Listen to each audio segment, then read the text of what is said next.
Oui, bon, bah, on propose que le recours contre la décision soit suspensif.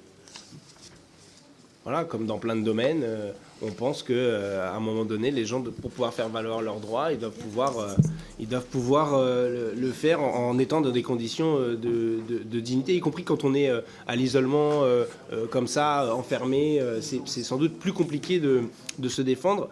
Et comme ça a été dit, je l'ai rappelé tout à l'heure, sur les questions de santé mentale, on sait aujourd'hui que l'isolement provoque des problématiques de santé mentale très lourdes. Donc vous allez faire en sorte que ces gens, en ressortant, soient pires, ou plus abîmés, ou plus problématiques que quand ils y sont entrés. Alors d'ailleurs, dans votre texte, vous dites, à titre, donc, ce placement dans les quartiers de lutte contre la criminalité organisée, d'ailleurs, ça va à quel titre ça va lutter contre la criminalité organisée? Ça va lutter contre rien du tout de la criminalité organisée. Ça va les isoler, point.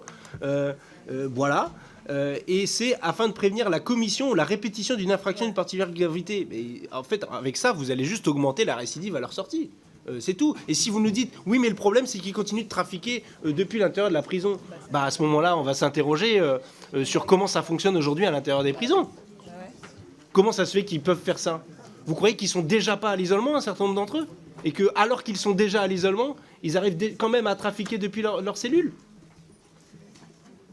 Ou alors vous dites les magistrats sont vraiment pas compétents, et moi, ministre, j'ai la bonne liste des 100 personnes qu'il faudrait mettre ensemble, d'ailleurs, à l'isolement ensemble, c'est un peu contradictoire, mais bon, dans la même détention. D'ailleurs, c'est croire que une détention est complètement hermétique.